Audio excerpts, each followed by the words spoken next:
Yay! 1st of December, so I thought I'd let you know how many books that I read this time. 11 books in November, but still we have been in lockdown here in the UK, so I had plenty of time on my hands. Right, so where do I start? The first one I read was this one. It's Once Upon a Street, and it's Norfolk Stories for Children. I came across it in a charity shop, and it's full of stories for children. They're, let me just get my notes, because it is the beginning of the month when I read this one. They're all inspired by the collections of the Norfolk Heritage Centre. So the author, Isabel King, she found objects in this heritage centre and crafted stories around them, like sort of little fairy stories. They're imaginative short stories for children where love and friendship are the main themes. So that was book number 2. Second book I read was Touching from a Distance, an autobiography of Ian Curtis of Joy Division. I'm not one that reads biographies. I don't always. It's something I never do. I prefer fiction, but this one was picked by my husband. He chose it, and we were in the charity shop, and he just picked it up. And so I thought I'd try it, and it was a nice read, really. It's written by Ian Curtis's wife. He committed suicide I'm trying to think. I can't remember when he did it. I didn't write the notes down in that. Sorry. Anyway, he committed suicide, and it's the story of his life through her eyes. It's from her perspective. So that was quite a nice read. Book number 3 was, what was number 3? It was one of my Kindle books. I only read 4 Kindle books this time. I did more of the actual books. The Final Testimony of Raphael Ignatius Phoenix, initials RIP. And this was by Paul Sussman, and it was sort of almost as very absurd, sort of not magical realism. It sort of went into a bit of absurdity. He was on his 100th, approaching his 100th birthday, and decided that, right, I'm going to commit suicide on my 100th birthday, but first I need to tell my story. So he decided to write his life story on the walls of the castle where he was living, and so the story is told chronologically going backwards. And because he committed several murders in his lifetime, he started with the final murder going right back to the very first. Absurdist fiction, and I enjoyed that one. Book number 4. Where was book number 4? Book number 4 was, going back to books. Oh yes, I love this one. The Taxidermist Daughter by Kate Moss.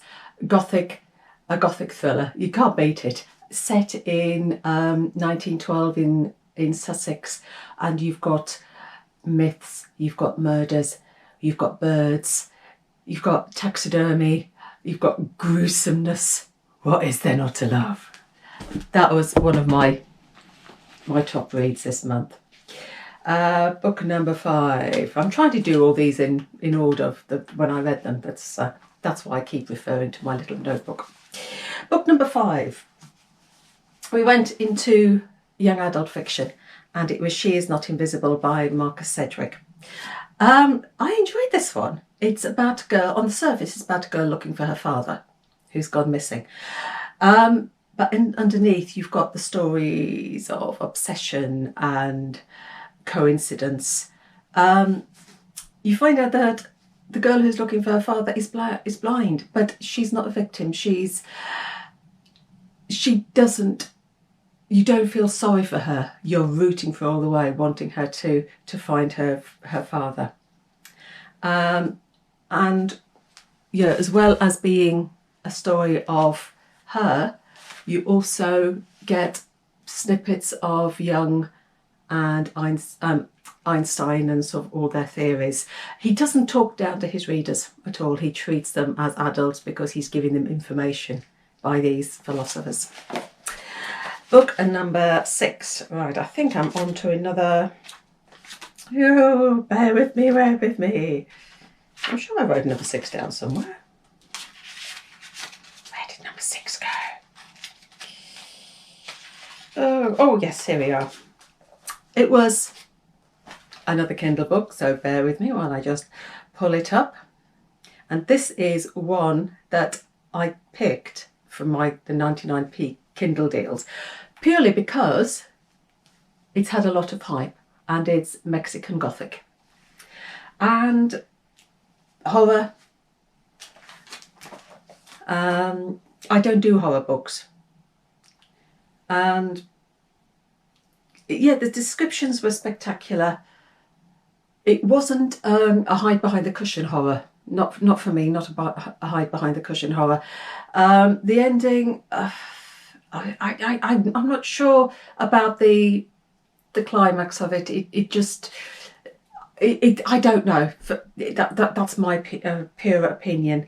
I'm not, as I said, I'm not into horror books, so maybe that's why it didn't really grab me. And it was a very slow burn. You had to go sort of 2/3 of the book was very, very, very slow, and it's only sort of the last third that everything suddenly went into life. And I can see why she did it, because you needed that, all the details, so that the ending made sense. But it just seemed to take a long time for me. It wasn't one that really grabbed me. Next one, I went to classics. By The Sorrows of Young Werther by Werther. It's presented as a series of confessional letters written by Werther, and it's about his love, his unrequited love, and the fact that, well, I'm not going to tell you what he does, but it's one of the precursors of this sort of romantic hero, the tragic romantic hero. It goes back because the language is very old-fashioned language. So after reading so many modern books, you sort of think your mind has to sort of click back into gear again. Yeah, it's okay. I don't know. It was, you didn't really have sympathy with him. I didn't have a lot of sympathy with him. I found him very almost stalkerish. And he was a guy who didn't really say no. Didn't really take no. Take no. You know, I found him a bit stalkerish, and I didn't have any sympathy with him. Yeah, I found him obsessive. I didn't really like him. That was book number 8, wasn't it? No, that was book number 7. Book number 8, go back to the Kindles, and Blood Orange by Harriet Tice. I don't know whether you can see that. I'm using a new camera, so I'm not quite sure. As there's no viewfinder, I can't really tell whether you can actually see what I'm showing you. Blood Orange by Harriet Tice. A thriller. Again, characters that I didn't have any sympathy with. You've got Alison, who's a barrister, and she's just taking on her first murder case. She's an alcoholic.